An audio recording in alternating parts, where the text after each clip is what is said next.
Êtes-vous, tout comme moi, à la fois aussi triste qu'excité à l'approche de la fin d'une nouvelle vague? Et pourtant, c'est inévitable, la vague 7, aussi douce et agréable pût-elle être, ben voilà, c'en est terminé, c'est notre dernière vidéo. Et on s'est gardé, je dirais pas le meilleur, mais ouais, on s'est gardé Stridor pour la fin, créature au véhicule, c'est vous qui voyez. On va voir ça ensemble tout de suite.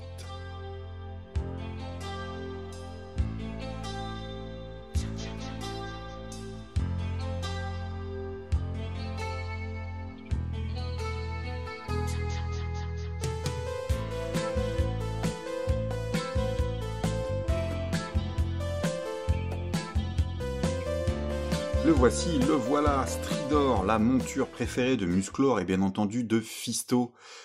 Ces deux personnages étant indissociables, hein, si vous connaissez, si vous êtes passionné par Stridor, forcément le personnage favori que vous mettez sur son dos, c'est bel et bien notre barbu Fisto, qui est à peine présent d'ailleurs sur cet emballage en fait. Alors il faut savoir que dans le packaging vintage, et bien Musclor également qui est sur le dos de Fisto, mais il y a une version exclusive, une version deluxe en fait, où Stridor est vendu directement avec Fisto en fait, et du coup à ce moment-là c'est lui qui est sur l'illustration. Mattel ici n'a pas pris les risques en fait pour la vague origine de sortir ce genre de packaging en fait, puisque bon bah voilà, maintenant les fans se ruent directement, donc ils vont peut-être pas non plus tout acheter. On a acheté Stridor, on a déjà Fisto, voilà, on va pas refaire le plus.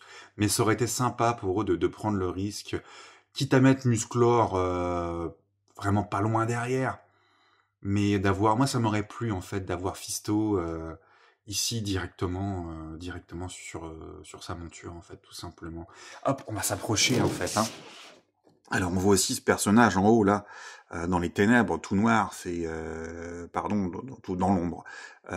Sunman, Sunman en fait qui est sorti plus récemment dans une version commémorative chez Mattel Creation, une version que je ne présenterai pas puisqu'elle est non siglée Master of the Universe. Il y a juste une carte avec inscription Motu à l'intérieur, mais nulle part est mentionné où on peut apercevoir le logo Master of the Universe, comme pour la figurine de Shera, Princess of Power, ou le Skeletor transparent. Tout ça, c'est du matériel exclusif à Mattel Creation qui n'entre pas réellement dans la gamme Origins, en fait. On va avoir aussi Dragon Blaster Skeletor, qui est aux commandes du Rotator, en fait. Rotor, et puis aussi la Zoar. Ok, donc bah, on a l'impression que ce sont des belles promesses en perspective sur cette illustration qui est vraiment fabuleuse. Une boîte, comment on appelle ça, vitrine. On peut voir justement notre personnage. Moi j'ai envie de dire, c'est ni une créature, ni un robot, hein, c'est un personnage à part entière, un robot vraiment un véhicule, un personnage à part entière. On peut voir aussi qu'il a, contrairement au vintage, il est pourvu de blasters, en fait, d'effets rayons bleus rafraîchissants peut-être. Ok, sur le côté, ici, le côté droit, on va voir un de ces dragons, là, je pense que c'est un peu l'équivalent de ceux qu'on a eu dans le Battlefield Warrior Pack, un deuxième, tiens d'ailleurs, qui fait, voilà, il rappelle vraiment le Dragon Blaster Skeletor. Ici, en dessous, ce magnifique logo avec l'inscription Stridor. On nous présente aussi rapidement le stand, en fait, qui va aider à positionner le personnage. Hein, j'assume mes propos. Hop là. Et puis, une autre illustration. Alors, deux fois, là, c'est dommage, là. Franchement, Mattel aurait pu au moins mettre Fisto sur une des deux illustrations, ne serait-ce que celle de derrière, là. Je viens d'y penser un instant même. Et puis bah là, pardon, Zoar, on présente Screech devant, j'ai dit Zoar, mais c'est Screech, et là, Zoar à l'arrière, avec un fond de volcan et tout, là c'est bien. On est vraiment sur un des derniers un des balbutiements ça me rappelle vraiment les artworks de Rudy Obrero, par exemple, vous voyez, sur même le Château des Ombres, il fait très vintage style, hein, franchement. Là. Ok, on a aussi trois fenêtres ici qui nous montrent un petit peu de quoi Stridor est capable. Donc on a un autre home, il me semble que ça s'appelle un home, hein, les casques pour les chevaux. Un deuxième avec une corne, ou plutôt un éperon, je sais pas. Et puis, ça c'est intéressant. Là, on peut voir qu'il y a peut-être du potentiel sur ce fameux stand, en fait, sur ce fameux dans lequel on peut mettre, faire reposer ce reader, afin de le faire cabrer. On peut voir, l'idée c'est de le faire cabrer, bien entendu. Et puis cette VAC 7. Alors, parlons-en de seconde, je vais me poser. Ben, moi, je suis plutôt satisfait de la VAC 7. Je sais pas pour vous, je la trouve assez bien équilibrée. Et puis, bah, en faisant toutes les reviews là qu'on a vues récemment, donc aussi bien la Sorceress, Buzov, Strato, Jitsu, on a appris pas mal de choses au final sur les maîtres de l'univers et c'est plutôt satisfaisant. Clôturant la gamme, Flying Fist, Iman, Terror Close Collitor, bah ouais, on est plutôt satisfait, quoi. Franchement, évidemment, pas de background, assez peu de choses sur la conception, mais plutôt belle réussite, en fait, hein, franchement. Non, je suis assez content, puis vous allez voir, en fait, Stridor nous, comment dire, on n'a pas encore beaucoup d'informations sur sa conception ou autre chose, mais on n'est pas sans reste en fait. Et du coup, c'est pas mal. Alors, je voulais aussi vous présenter des petits accros que j'ai en fait moi sur cette boîte en fait. Alors moi, cette boîte là, elle m'a été livrée devant la gare. Le mec je crois que c'était Amazon en fait. Quand je suis pressé, donc la boîte est en bon état, mais le mec il m'appelle. Je suis pas chez moi, mais je suis pas loin. Je suis derrière la gare quoi. Et il m'a dit bougez pas, j'arrive. Ok, on s'est donné rendez-vous. Et puis voilà. Et donc du coup ça peut arriver assez régulièrement. Alors là moi je l'ai pas réparé parce que je vais vous montrer comment faire une belle réparation sur ce genre de produit et vous serez pas déçus en fait. Et puis aussi donc ça c'est négligeable en fait. Hein. Si c'est pas trop abîmé, vaut mieux le laisser tel quel.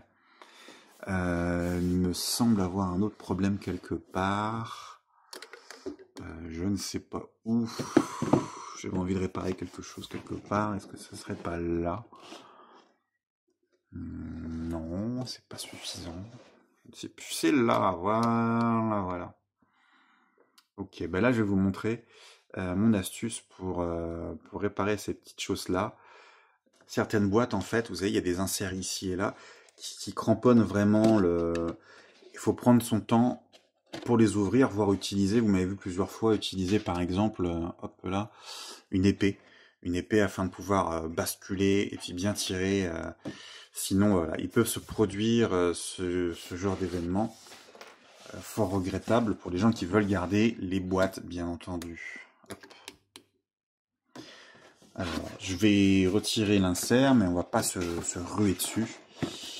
Je vais d'abord m'occuper de la maintenance de la boîte. Hop là, donc on a un gigantesque insert bleu. Gigantesque, non, excusez-moi. Je m'affole, mais bon, voilà, c'est plutôt joli à voir. Hein. Ça rend très bien. En plus, on a des belles lumières ce soir. Et oui, parce que je tourne de nuit.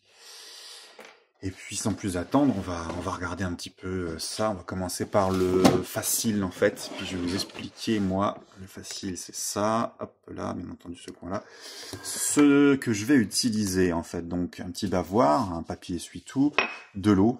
Hop, H2O, tout simplement. Et de la colle à bois.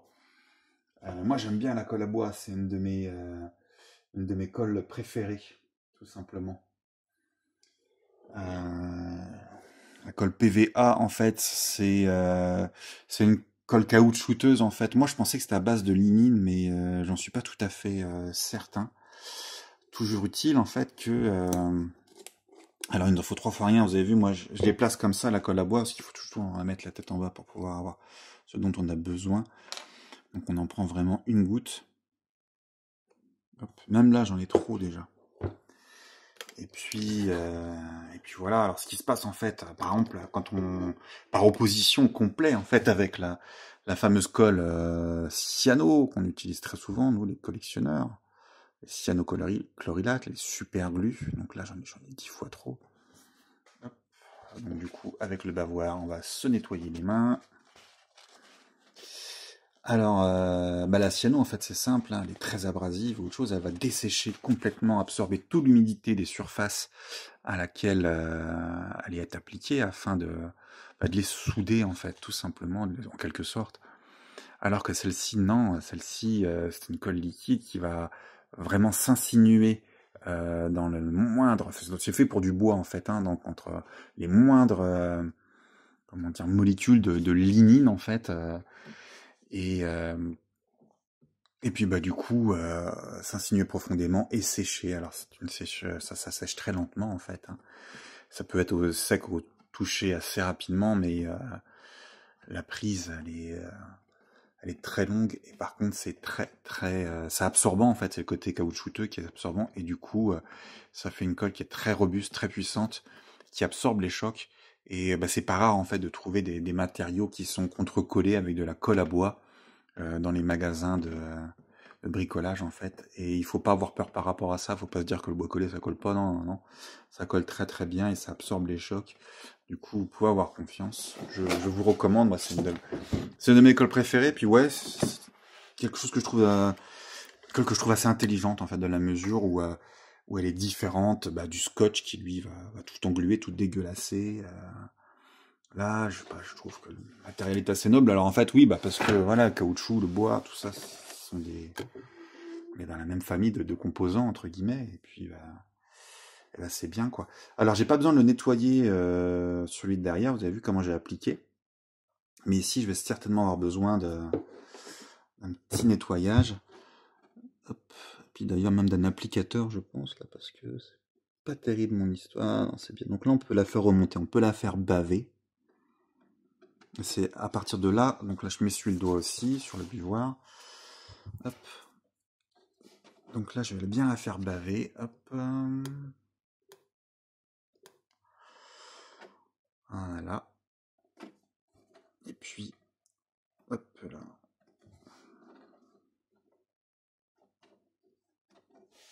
Du coup, hop, je mouille mes doigts dans le petit récipient que je vous ai montré. Ce coupe à absinthe. Voilà, avec une goutte d'eau. Non, même là, pas trop. Ça sèche en même temps, depuis que je l'ai. Et ben, je vais pouvoir retirer le surplus de colle. Voilà. On n'est pas trop mal, hein. Plutôt content, moi. Il y aura toujours, vous pouvez pas faire grand chose, hein, il y aura toujours une cicatrice. Hop, là, j'absorbe l'humidité résiduelle. Et puis bah déjà au toucher, on est pas mal. Mais du coup, là, on va avoir une. C'est aussi solide qu'au début, en fait. On va avoir une réparation qui est aussi solide qu'au début, non, parce qu'en fait, je vais avoir ici aussi une faiblesse que l'on va. Alors, hop là. Il faut vraiment trop faire rien. Avec le flacon que je vous ai montré, là, 500 grammes, je peux faire 1 million d'années.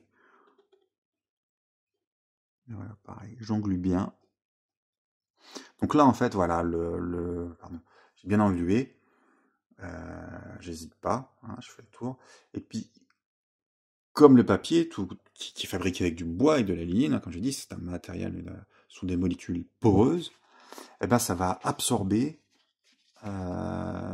toute l'humidité qui réside dans ma colle à bois, pour vraiment l'ancrer au sein de toutes les fibres. Alors après, elle devient transparente. Donc là, ça fait une tache blanche, mais après, elle devient transparente. Moi, j'aime bien la lisser, en fait. Hop, comme ceci. Et puis voilà. Et après, ça va complètement disparaître quand bah, mon surplus d'humidité, il aura séché, là, pour le coup. Voilà. Et je suis très confiant par rapport à ma réparation, parce que bah, j'ai déjà fait plein de fois. Et puis, ça tient. Ok, pour la boîte, du coup, bah, on va la mettre de côté. Et puis, si j'y pense, en fin de vidéo, on ira ausculter un petit peu, voir ce que ça a donné, tout simplement. Allez, j'écarte tout ça. Et nous allons nous concentrer sur notre outboxing de Stridor. Ah, Stridor. Bah, du coup, évidemment, tout le monde le connaît, parce que très populaire dans les années 80. C'est un jouet qui était pas dur du tout à trouver, on l'a trouvé partout au magasin. Moi, je connaissais son existence, il m'a jamais attiré puisque je le trouvais beaucoup trop stoïque en fait, étant donné qu'il n'avait absolument aucun point d'articulation. Je trouvais ça déjà à l'époque assez dommage et pourtant je devais avoir 5 ans quoi. Allez, 5, 6, 8, je sais pas. Mais, alors moi, je l'ai déjà ouvert, hein, du coup, c'est pas un vrai outboxing. On a cette pièce-là, qui est une pièce très importante, hein, je pense que vous la connaissez. Et puis, je vous montre déjà que je suis passé par là. Ou pas, je sais plus. Non, j'ai pas l'impression. Hein. Je pense que celle-ci ne pose pas de problème. J'ai pas dû... elle a vraiment été bien conçue par Mattel et pour être aussi facilement insérée que retirée dans l'orifice qui est situé en dessous de Stridor pour pouvoir le faire sauter ou le mettre en position de cabrure. Alors le home en question ici, il est maintenu parce que normalement il y a un stick en fait en plastique. Du coup moi je le maintiens avec une petite gomme blanche parce que j'aime bien les repositionner en boîte ces véhicules là. Je les aime beaucoup, mais j'en suis pas fan. Alors je les remets en boîte et puis voilà, je les expose en fait à droite à gauche, hein, comme vous avez vu. Le home en question ici, ah bah, il est bien, hein, il est dans un plastique assez souple. Je trouve que c'est un bon atout, un bon ajout en fait à la figurine Origins. Parce que c'est bien aussi qu'il y ait des choses supplémentaires. Alors ouais, c'est vrai que les lasers bleus, bon, euh, ils sont pas super, comment dire, véloces en fait, très ronds, très beaux, très. Ouais. Alors celui-là, non, franchement, j'aime bien. Pour moi, c'est un bon ajout, un plastique assez aussi souple que robuste. Ça va bien durer dans le temps. Non, franchement, très cool. Et puis ça lui donne un look très médiéval en fait. Donc, pourquoi pas. Franchement, j'apprécie beaucoup. On a donc ces guns-là, enfin, guns, excusez-moi, non, on va dire que c'était le laser. Alors là où c'est bien pensé, c'est que Mattel a mis des encoches ici pour que nous puissions insérer nos doigts. Parce que c'est vraiment bien maintenu. On sait tout. Alors, on va retirer le Stridor. Je pense pas qu'il soit maintenu plus que ça, si. Hop là. Et j'aime bien en fait dans la mesure où il est quand même vraiment bien. Il y a même ici pour la queue quelque chose qui va le tenir. C'est plutôt bien. Les autocollants sont déjà positionnés. Oh, pardon, installés sur 2 fois. Sur Stridor. Ça aussi, c'est un ajout. Ça, c'est vraiment le détail que je trouve absolument génial. Vous voyez? C'est qu'en fait, le mort vient dans une mâchoire qui joue en fait, qui résonne avec un ressort. Alors je vois tout à fait le genre de ressort que c'est, vous savez, les ressorts à torsion là. C'est vraiment très très chouette. Et puis du coup, voilà, hein, la bride, elle est bien. On voit que les poignées sont très adaptées, décorées en plus. Non, du coup, là-dessus, en fait, je trouve que Mattel a vraiment bien joué bien joué ses cartes, en fait. Stridor, ok, mais lui, il fallait des choses supplémentaires. Et on s'est pas seulement arrêté aux articulations, il est très très bien articulé. C'est vraiment bien d'avoir des accessoires supplémentaires, donc la bride, le home, les lasers de proton ou je ne sais quoi, là. Je mets ça de côté. Et puis, bien entendu, j'oublie, il y a vraiment beaucoup de choses qui viennent en plus, en fait. C'est cette... Oui, ça vient tout seul, ici. C'est ce stand, en fait.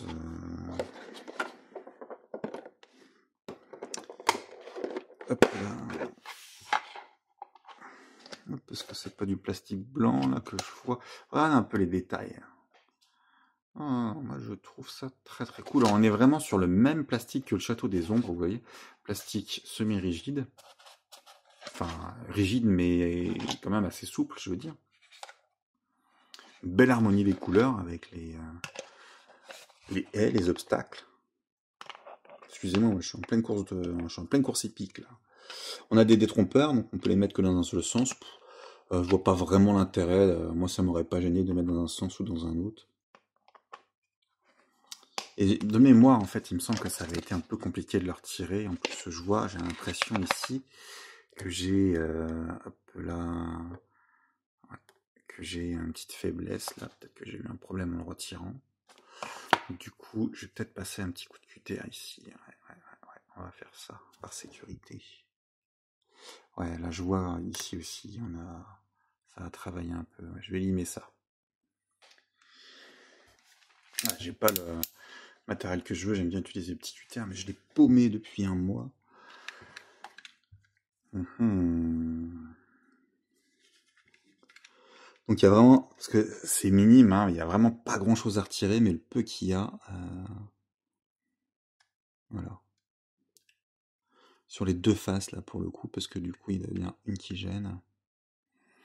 Je vais pas le faire sur toute la longueur en fait.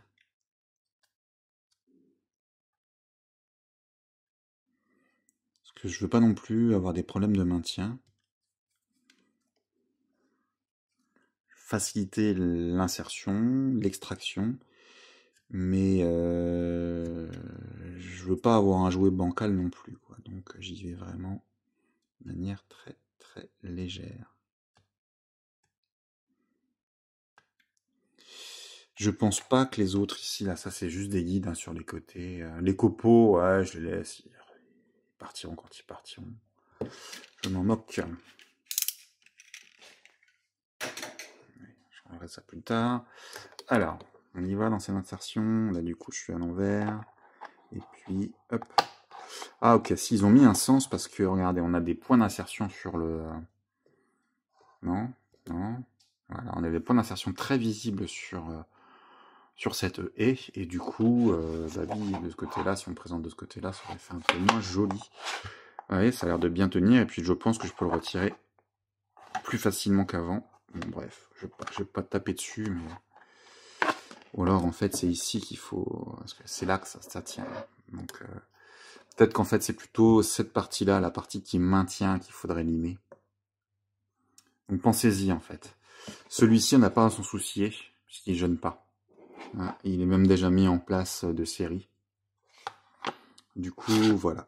On a ça aussi. Alors, est-ce que là, je l'ai fait? Hop.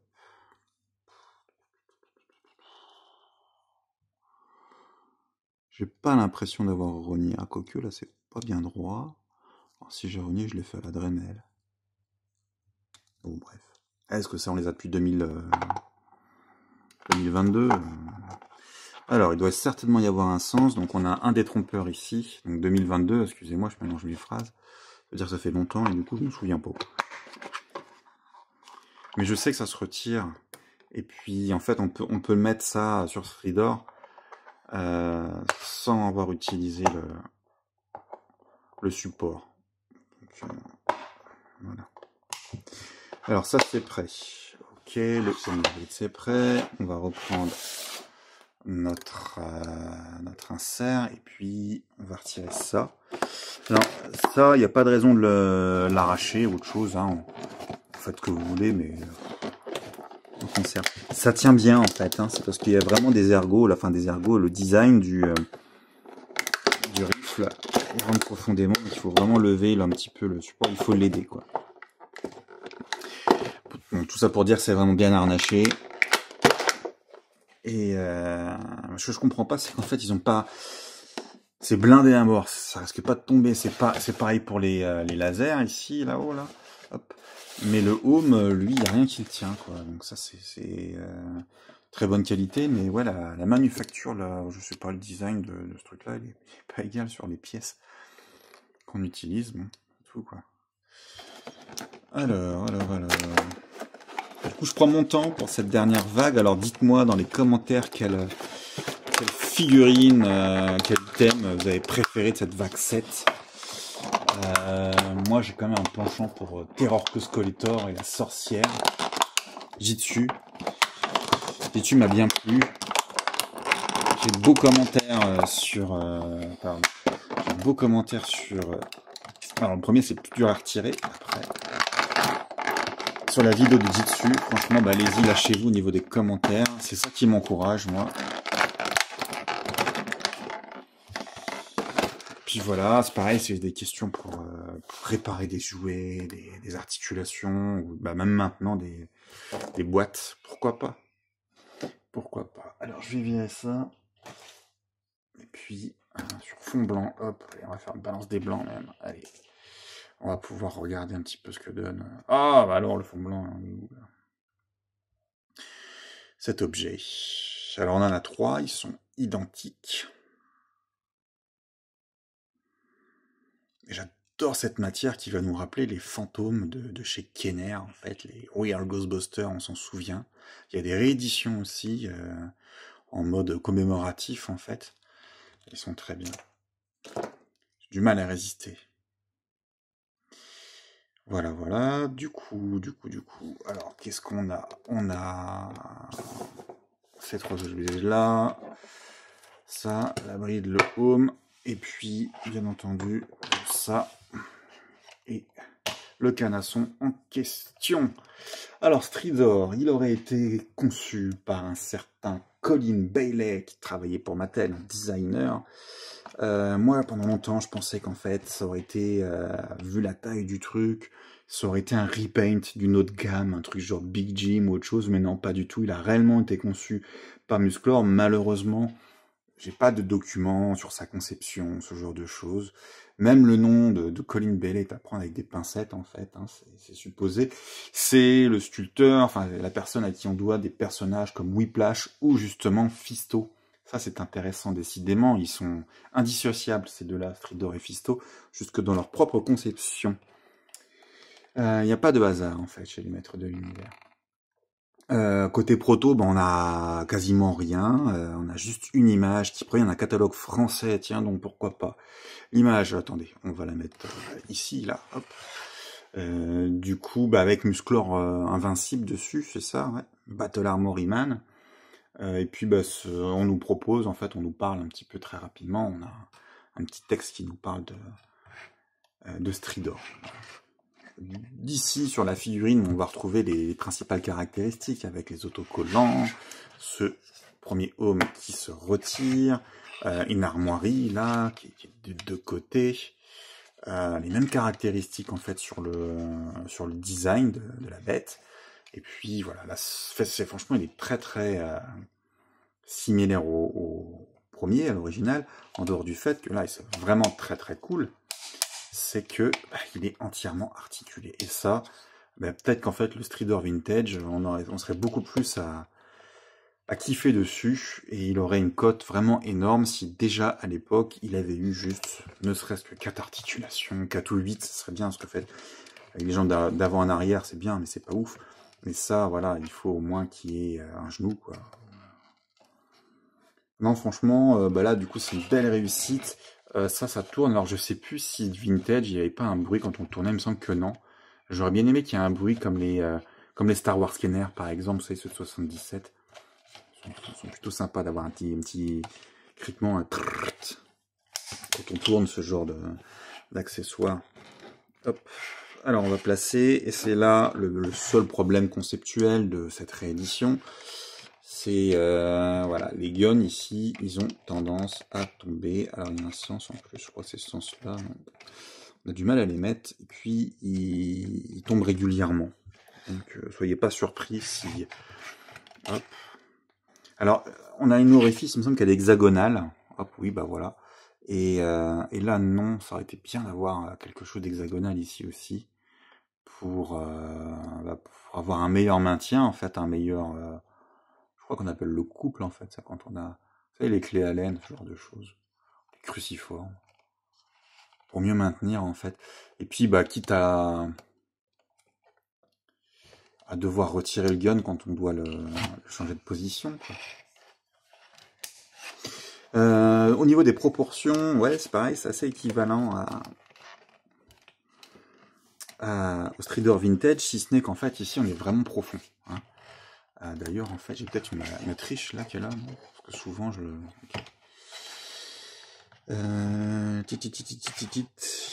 Ben voilà. On va lui remettre le mort dans la bouche.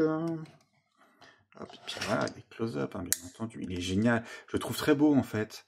J'aime bien la peinture dorée, bleu doré, métallisée, pardon, sur son globe oculaire.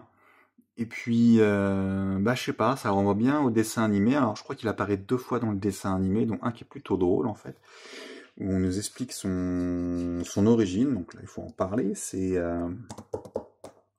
Maître d'armes qui conçoit Stridor. Alors après, il y a toute une aventure plus ou moins rocambolesque, c'est sympa, mais Stridor, on se rend compte qu'il est doué d'une conscience, et puis il se fait kitty out, et Musclor le ramène au château sur ses épaules. Donc là, c'est à la mode Lucky Luke, vous savez, quand Johnny Jumper a gagné à Paris, et c'est Lucky Luke qui doit le porter. Ben là, c'est pareil, hein, du coup, c'est à Musclor de porter Stridor, et il doit peser sa tonne ou sa tonne et demie, je ne sais pas. Ça, c'est ma partie préférée. Et voilà. Et du coup, il le ramène, je vais dire au château des ombres, mais non. On va le faire cabrer comme tonnerre, hein, 14 €. Hop. Voilà. Et puis, bah, Maître d'armes le répare. Et puis, bah, Stridor, il est très, comment on appelle ça, reconnaissant. Mais ouais, entrer dans le club des maîtres de l'univers, lui, ça ne tombe pas trop. Tout ce dont il rêve, en fait, c'est d'aller gambaguer les prairies et puis d'aller éventuellement trouver une jument tonnerre mécanique. Je ne sais pas, en fait. Et du coup, bah voilà, il leur lâche dans un pâturage. Et puis, comme Lord Warsmouth 3, dans un de mes Lucky Luke préférés, chasseur de primes, que je vous recommande vivement, avec ce personnage-là, comment il s'appelle, Elliot Belt, je crois. Ouais, c'est ça. Qui a les traits de Lee Van Cleef. Excellent, lisez ça. Alors, on va mettre le home pointu. Tac. Et là, franchement, respect pour le design. C'est vraiment top. Et puis, il me semble qu'on avait fait la review de ce gars-là un peu plus récemment. Du coup, qui d'autre? Mais qui d'autre? Et vous voyez, le problème que... Bon, ça rend super, franchement, avant toute chose, avant commentaire négatif. Bah, je trouve ça absolument génial. C'est beau. Franchement, là... Et puis là, bah, du coup, bah, je le kiffe, le Stridor. Voilà, cabré, là, comme ça, dans son... figé en plein élan, c'est génial. Alors, du coup, en fait, le mort, là, ouais, il est un peu inutile. Mais, lui aussi dispose, le mort, dans la bride, les poignets, d'un orifice qu'on peut placer ici. J'ai déjà testé, ça fonctionne, pardon. Allez. Alors, donc il faut tirer, ouais, c'est vrai qu'on est un peu gêné par la ficelle qui est dedans, mais il me semble que ça rentre. Ou que ça rentrait, je sais plus. Bon bref, toujours utile, ça ne sert à rien. Et bon bah Fisto avec son gantelet énorme, son épée dans l'autre, ouais c'est un peu inutile. Alors c'est vrai que moi j'ai toujours mon astuce, j'aurais dû numéroter les astuces. Hop. Je peux placer facilement mon épée ici et lui donner ça dans la main. Tadam! Alors par contre pour la grosse main je peux rien faire. On va le coincer ça par là et puis faire genre. Hop. Non, je ne veux pas faire genre, je ne veux pas faire semblant. Une position qu'on peut facilement ensuite lui donner, et moi j'adore, c'est, hop, on va relever ça, le mettre en plein jump en fait, là c'est vraiment cool. Ah, il y a un truc qu'il faut que je vous parle absolument, un des défauts de conception du... Ah, c'est super, franchement. Un des défauts de conception du Stridor Vintage, c'est ici en fait, souvent, en manipulant, on a tendance à appuyer sur la queue, et vous voyez qu'en plus là, le plastique est pratiquement soudé ici, moi je peux pas... J'ai vraiment beaucoup de mal à tourner la queue et j'ai peur que ça casse en fait l'insert. Mettre ça dans de l'eau chaude, je vois pas l'intérêt en fait. On va laisser ça comme ça. Ça pourrait, mais après il faut le faire sécher, il faut pas mouiller les autocollants. Bon, je pense que les rivets là, ils sont inoxydables, ça devrait pas poser de problème. Mais ouais, on va laisser ça tranquille en fait, quoi. Mais faut pas appuyer trop là-dessus. Même si le plastique il est assez caoutchouteux, on va laisser ça tranquille, d'accord? Mais dites-moi par contre en commentaire si vous avez un problème aussi si ça tourne pas. Bah oui, ça par contre on n'est pas obligé de... Regardez-moi ça, c'est vraiment super, c'est super. Et puis hop, on peut aussi faire comme ça. Ouais, vraiment, non, c'est top. Je suis très content de ce Stridor, et puis bah, autant il me faisait un effet buff, un effet beauf en vintage que là. Bah non. Là, moi, je le kiffe et chapeau bas à Mattel, qui ont vraiment su parfaitement réinventer ce personnage. Et ouais, non, franchement, je suis bouche bée, quoi. Il est juste parfait. Alors par contre, voilà, ils en ont mis 3 parce qu'il y a un canon aussi là, donc ça fonctionne parfaitement, hein. Ça marche bien. L'idée d'avoir des tirs comme ça, des projectiles, pourquoi pas. Mais bon, c'est pas de la plus belle élégance quand on positionne tout en fait. Donc ouais, on peut en mettre un si on veut et tout. Une astuce aussi, une blague que j'ai remarqué, ça c'est bien, ça se retire tout seul quoi. Ouais. Là il est mis, et là il est retiré. Que j'aime bien faire en fait. Donc on peut remettre ça, hop, comme ça. Ouais alors, si on bouge le truc, ils ont tendance un peu à vidanger, ouais. À tomber, pardon. J'ai fait un lapsus révélateur de mon truc. C'est en fait, on peut placer ça comme ceci. Hein. On n'a pas fait de close-up sur l'orifice en question. Hop. Voilà. Très bien. Hop. Et on peut placer ça là. Et ça tient. Et du coup, là, notre Fridor, bah, il est en pleine vidange. Donc, si vous voulez faire une petite blague, allez, vous rendez visite à un ami collectionneur. Il vous laisse seul 2 minutes dans son antre. Eh ben, vous faites ça.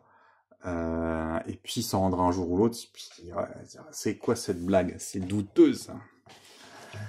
Voilà. Et dernière chose aussi. Donc ça, en fait, moi, je trouve ça super. On peut placer d'autres personnages. On peut l'utiliser pour autre chose. Il me semble que le Rotator, justement, peut être positionné là-dessus. Windrider, je crois pas que ça soit le même. Bon, bref. On peut le retirer. Alors, quand on retire ce genre de choses, c'est bien maintenir le support en question. On va le replacer. Ça tient bien.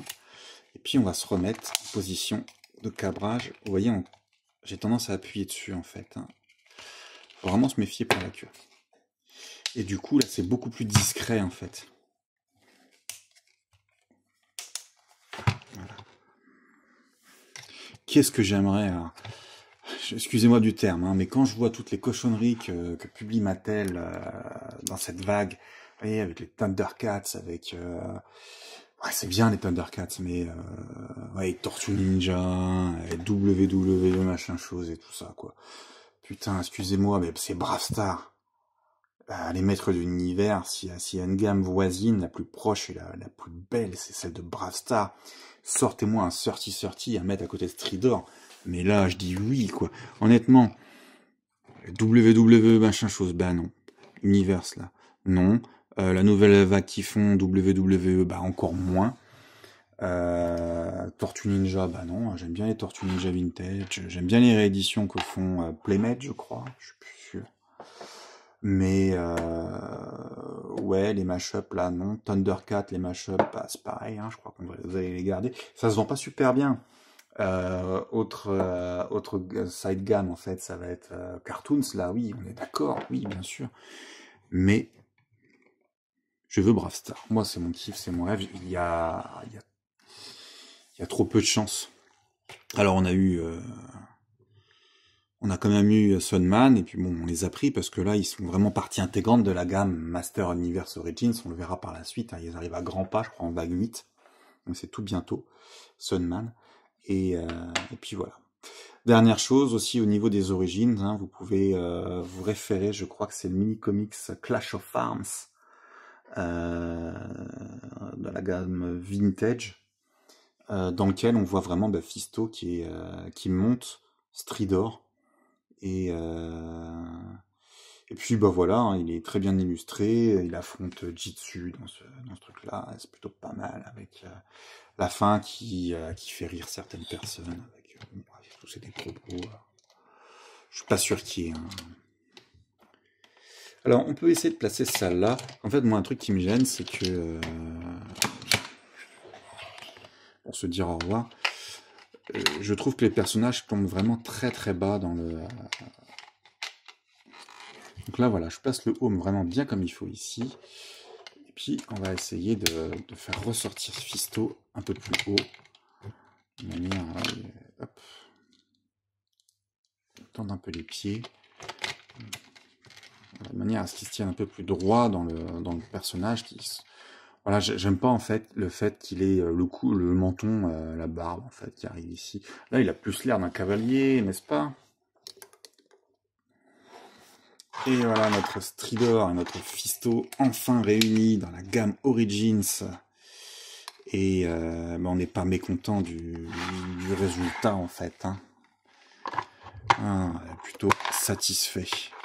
Et puis quelle réussite au niveau du placement des choses et tout dans le Stridor. Là, franchement, moi je vous l'ai dit, je le répète, j'assume très très très bonne note. Voilà, il est temps de se dire au revoir et à bientôt. Hein. On revient avec la vague 8 dans quelques temps. J'ai enchaîné 2 vagues. Je vais prendre une mini pause. Je vais pas vous faire attendre 4 mois. Il va y avoir pas mal de vidéos d'entre 2 vagues. On va présenter Wundar et puis d'autres. Et puis il va y avoir la vidéo numéro 100, la 100e vidéo de la vague Origins. Donc là, voilà. Ici, c'est propre, c'est très bien. Et de ce côté-là, il n'y a plus de traces non plus. C'est bien réparé. Je suis content de moi une fois encore pour ma petite réparation. La colle à bois pour tout ce qui est problème de carton. Parce que le carton, c'est du bois. Hein, on est bien d'accord. Voilà, voilà. Puis si ça marche pas, c'est que vous avez acheté de la mauvaise colle, tout simplement. Sinon, c'est juste parfait. Voilà, chers amis, c'était Antoine qui aussi reviendra prochainement avec un nouveau bouquin. Et franchement, si vous voulez me soutenir, eh ben, il n'y a pas de plus belle façon, plus beau geste d'amitié de le faire que qu'en achetant un de mes livres. Et puis à l'occasion, je me ferai une très grande joie pour vous le dédicacer. Voilà, on se dit à très bientôt alors, ciao!